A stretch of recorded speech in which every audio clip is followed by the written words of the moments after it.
Picture this. You wake up one morning, turn on your laptop, and your entire desktop looks different. Microsoft decided, without asking, to pin a glowing AI assistant to your taskbar. Your search bar now feeds your queries to a cloud you didn't consent to. Your computer's camera starts taking screenshots of your screen every few seconds, building a searchable timeline of everything you've ever done on your machine.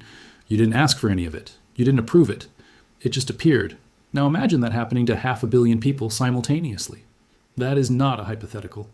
That is what happened. And the number I want you to sit with for a moment, the number that has sent quiet shockwaves through the technology industry, is 43%. 43%. That is the voluntary Windows 11 adoption rate among devices that are fully eligible to run it. Devices that already have the TPM 2.0 chip. Devices that pass every hardware requirement. And yet their owners are sitting there on Windows 10 or on something else entirely, refusing to cross the bridge. Compare that to every major Windows transition in modern history, and you will find that Microsoft has never, not once, produced an adoption failure at this scale. This is not a slow rollout. This is a rejection. But here's what makes this story genuinely extraordinary and genuinely different from every other Windows is dying narrative you've heard over the past 20 years. It's not that people are staying on Windows 10. It's that a meaningful, measurable, accelerating wave of them are leaving Windows completely. They are going somewhere. And where they are going is Linux. I know what you're thinking. Linux, for regular people, the thing where you have to type commands into a black screen to install a printer? That Linux? Yes, that Linux. Except it is almost nothing like that anymore. And the numbers are going to make you rethink everything you assumed you knew about who uses Linux, why they use it, and where this is all heading. Let me give you the raw evidence first, because this story deserves to be told with facts rather than feelings. Linux Mint, one of the most popular Linux distributions, designed specifically for people coming from Windows, processed more new installation requests in the first quarter of 2024 alone than it did in the entire year of 2021. Not the same volume. More in 3 months than in 12. That is not incremental growth. That is a category-level shift in human behavior. Ubuntu's parent company, Canonical, reported the single largest quarterly download volume increase in that distribution's 19-year history. 19 years of data. And the biggest spike ever came during the period when Windows 11's forced AI integrations were rolling out and the recall privacy controversy was dominating headlines. That is not a coincidence. The people downloading Ubuntu weren't doing it because they randomly discovered Linux. They were doing it because something pushed them out the door. The Reddit community r/r Linux 4no OBS, a forum built specifically for people brand new to Linux, people who have never touched it before, crossed 1 million subscribers. A community designed for beginners, built to help people who are starting completely from scratch, now has over 1 million members. The migration wave has its own social infrastructure now. It has meeting places, support systems, guides written in plain language. The friction of switching is being systematically dismantled by a community that has every incentive to make newcomers feel welcome. And then there's gaming, the domain where Linux was supposed to be permanently, irreversibly hopeless. Valve's Steam hardware survey tracks exactly what operating system is being used to play games on its platform every single month. For years, Linux was a rounding error, a footnote, something enthusiasts used but that nobody in the mainstream gaming world took seriously. Then, in the specific month when Microsoft announced the forced Copilot integration into Windows 11, the Steam survey recorded the single largest one-month increase in Linux gaming share in the entire history of that measurement. The timing is not ambiguous. The timeline correlation is not a coincidence that honest analysis can wave away. Gamers, the demographic that Windows has always considered its most loyal captive audience, are leaving. Not in massive numbers yet, but in numbers that would have been unthinkable 18 months ago, and the trajectory is moving in one direction only. Here's the thing that I think most technology coverage gets wrong about this migration. It treats it as a tech story, a story about operating systems, about kernel architectures, about which distro is easiest to install. But that framing completely misses what is actually happening. This is a trust story. For 3 decades, Microsoft's relationship with Windows users was built on a specific, unspoken contract. Your computer is your computer. The software is a tool you control. Microsoft gets paid, you get the platform, and what you do with it is your business. The contract was never written down anywhere, but it was real. It governed how people thought about their machines, how they planned their workflows, how they stored their most sensitive personal and professional information. Windows 11 didn't just break that contract. It shredded it, scattered the pieces, and replaced it with something that a lot of people, not just privacy advocates, not just open source idealists, but ordinary people with families and jobs and deadlines, found genuinely alarming. Recall was the moment that crystallized it for millions of people who had never thought seriously about digital privacy before. Here was a feature that would take screenshots of your screen every few seconds, run those images through AI, and build a searchable index of everything you had ever done on your computer. Microsoft framed it as a productivity tool. Critics called it a stalkerware nightmare waiting to be exploited.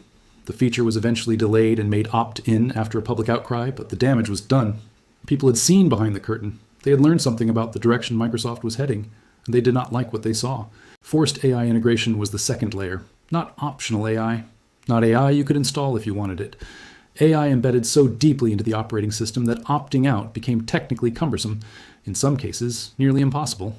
For the average user, the message was clear. Your computer now does things with your data that you did not explicitly agree to and may not fully understand. And underneath all of this ran a quieter anxiety that had been building for years. The forced update cycles that would restart your machine mid-task, the advertising creeping into the start menu, the way search had become a way to serve you results from Bing rather than a way to find files on your own hard drive. The incremental erosion of the sense that your computer was a tool you wielded rather than an ecosystem you were managed inside of. This is what broke the contract. And once the contract is broken, the switching cost calculus changes completely. For decades, conventional wisdom held that Windows was essentially impossible to dislodge from the mass market. The argument was always the same: network effects, application compatibility, familiarity. The cost, in time and frustration in lost productivity, of learning a new system was simply too high for most people to pay. So they would complain about Windows, and then they would keep using Windows because what were they really going to do? What that argument underestimated was how much the accumulated weight of grievance could shift the math. Every annoying update was a small addition to the pile. Every forced restart was another one. Every new feature that felt like surveillance rather than service added to it. Every interface change that moved a familiar button to somewhere inexplicable added to it. The pile grew for years, slowly and mostly invisibly, until a specific threshold was crossed. And then Recall and Copilot arrived and dropped something enormous onto a pile that was already close to tipping.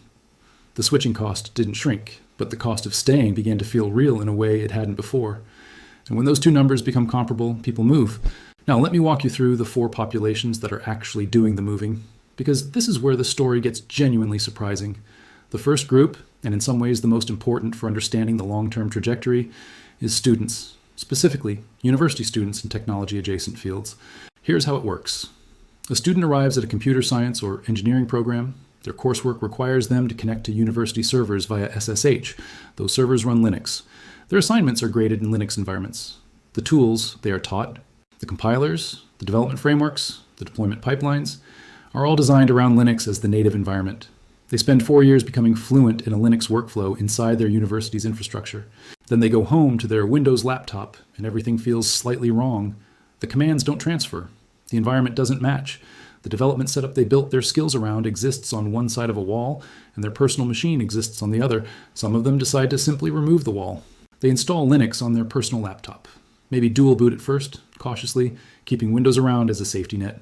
Then, gradually, the safety net stops getting used. They boot into Linux by default. The Windows partition grows stale. Eventually, they either shrink it or remove it entirely.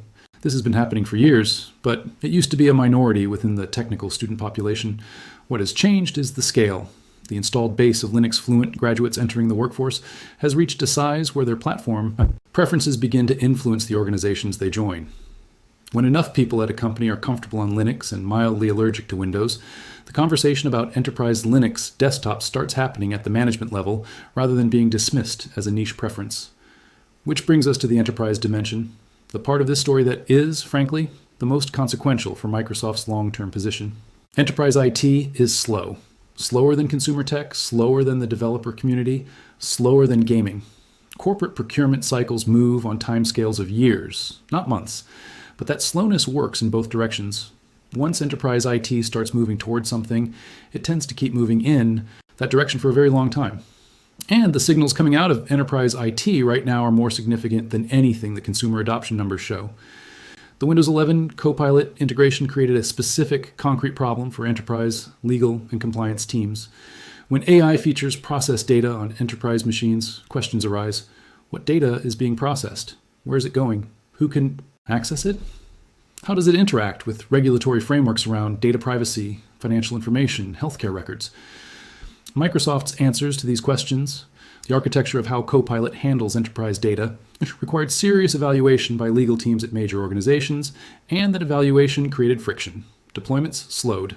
Windows 11 rollout timelines got pushed back. Procurement decisions got complicated. Meanwhile, the chief information security officers at these same organizations were reading their annual cybersecurity intelligence briefings. The Common Vulnerabilities and Exposures database, the public record of documented security vulnerabilities, showed Windows accumulating a very large number of entries each year. Not because Windows is uniquely terrible at security in some absolute sense, but because Windows is ubiquitous, which makes it the most attractive target, which means researchers and attackers spend the most time probing it for weaknesses. The attack surface is enormous, and the number of known vulnerabilities reflects that reality. There's a version of this story that would be comfortable for Microsoft, the version where this is a temporary blip, a media cycle, a backlash that crests and recedes, where the people who went to Linux eventually find the learning curve too steep, the application compatibility too patchy, the community too technically intimidating, and they come back. That version requires ignoring several things simultaneously. It requires ignoring the infrastructure being built around new Linux users, the communities, the YouTube channels, the forum guides, that systematically reduces the friction that used to send people back. It requires ignoring the application compatibility trajectory, which is improving, not standing still. It requires ignoring the fact that the people building the tools that the next generation of applications will be built on are predominantly Linux users who are making Linux-first tooling decisions. It requires ignoring the enterprise procurement conversations that are now happening in places where they never happened before. And it requires ignoring the fundamental broken contract problem at the heart of all of this. People can be persuaded back to a platform after a bad product decision. They cannot as easily be persuaded back after a broken trust. The recall announcement didn't just make people angry. It made people feel surveilled in their own homes, on their own machines, by a company they had spent decades assuming was, at worst, indifferent to them, rather than actively invasive toward them. That feeling does not go away when Microsoft issues an update. What Bill Gates built over 3 decades was genuinely remarkable. The Windows ecosystem, at its peak, was one of the most successful technology platforms in the history of human commerce. Hundreds of millions of people built their professional lives around it. Hundreds of thousands of software developers built their livelihoods on top of it. The switching costs it accumulated were real, substantial, and deliberately reinforced at every level of the ecosystem. What makes the current moment so striking is precisely that those switching costs were real, and people are paying them anyway, not in enormous numbers yet, but in numbers that are growing, accelerating, and demographically broad. Students, enterprise IT, developers, gamers, not one narrow slice of technically sophisticated idealists, a cross-population movement happening in parallel across multiple demographics simultaneously. The conventional wisdom said the switching costs were too high for students, too high for enterprises, too high for gamers who just wanted to play without troubleshooting compatibility. The data says the conventional wisdom was right about the height of the costs and wrong about whether people would pay them when the accumulated grievance became heavy enough. Something is happening. The scale is real. The acceleration is documented. The demographic breadth is unprecedented in the history of Linux adoption. The communities being built around new users represent an investment in permanent infrastructure, not a temporary flare of interest.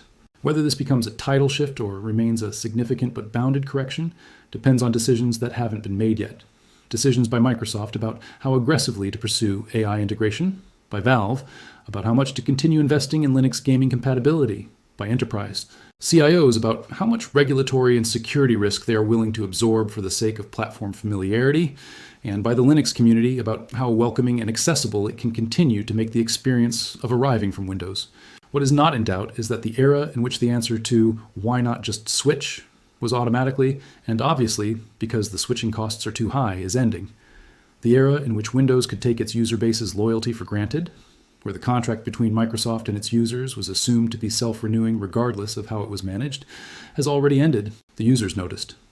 And a meaningful number of them decided that the cost of leaving, while real, was less than the cost of staying. That is the story. And it is only beginning. There's a version of this story that would be comfortable for Microsoft, the version where this is a temporary blip, a media cycle, a backlash that crests and recedes, where the people who went to Linux eventually find the learning curve too steep, the application compatibility too patchy, the community too technically intimidating, and they come back.